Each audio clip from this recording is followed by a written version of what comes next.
বন্ধু দেখো, সকালবেলা উঠে আমার বাবা কিভাবে মাথায় করে ধানগুলো নিয়ে যাচ্ছে। এখন আমি এই ধানগুলো নিয়ে যাব মাঠে। হ্যাঁ বন্ধু, অনেকদিন পর আজকে আমি মাঠে কাজ করতে যাচ্ছি এই ধানগুলো নিয়ে, কারণ তোমরা তো জানোই যে সামনে আবার ধান লাগানোর সময় আছে, তাই জন্য এই ধানগুলোকে ছড়িয়ে দিতে হবে এক জায়গায়। তো আমি যাচ্ছিলাম, আমার আগে এই গরুটা কিভাবে চলে এসেছে রে ভাই রে ভাই। আর দেখো, আমরা তো চলেও এসেছি আমাদের জমিটির এখানে। হ্যাঁ, এখানে এসে বুঝতে পাই যে আমাদের জমিটাতে জল বেশি হয়ে গেছে বৃষ্টি পড়ে, তাই জন্য জলটাকে বাইরে করার জন্য এখানে একটু মাটিটা সরিয়ে দিলাম। আর দেখো, এই ধানগুলো আমাদের ছড়াতে হবে এই জায়গাটার মধ্যে। এদিকে দেখো আমার বাবা কিভাবে ধানগুলো ছড়াতে লেগে গেছে। হ্যাঁ, এগুলোকে বিচোহন বলে আমাদের গ্রামের ভাষায়, তোমাদের ওদিকে কি বলে অবশ্যই বলো। দেখো এখানে কিভাবে ধানগুলোকে জলের উপরেই ছড়িয়ে দিচ্ছে, কারণ জল না থাকলে আবার হবেই না, না হলে অনেক পাখিগুলো বসে যাবে এখানে। আর ধানগুলোকে মাটিতে গেড়ে দিলে আবার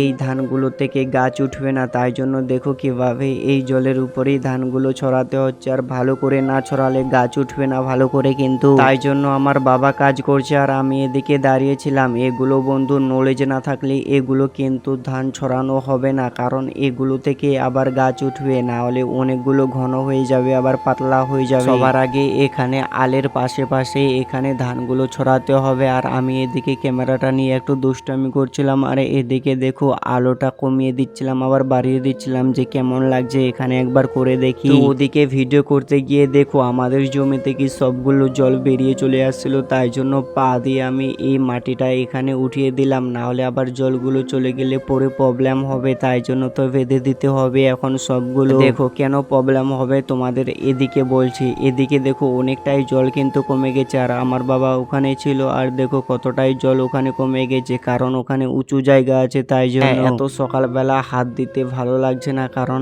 এই মাটিগুলো প্রচুর ঠান্ডা হয়। আর চলো গাইস, তোমাদের আজকের ভিডিওটা কেমন লাগলো অবশ্যই কমেন্টে বলো। দেখো এখানে কিন্তু এখনই কাজ করা শেষ হয়নি, কিন্তু আমি এখন যাব বাড়িতে। আর তোমাদের অবশ্যই বলতে চাই যে বাড়িতে যাওয়ার সময় দেখো এখানে আবারও একটি দাদা কাজ করছে মাঠে। এখানে কাজ করছে যে এখানকার জমিটার জলটা নিয়ে যাবে তার জমিতে, তাই জন্য। আর এদিকে দেখো ট্রাক্টর দিয়ে এখানে কিভাবে জমিগুলো চাষ করছে। ভিডিওটা ভালো লাগলে ফলো করো আর অবশ্যই সাবস্ক্রাইব করে লাইক করো।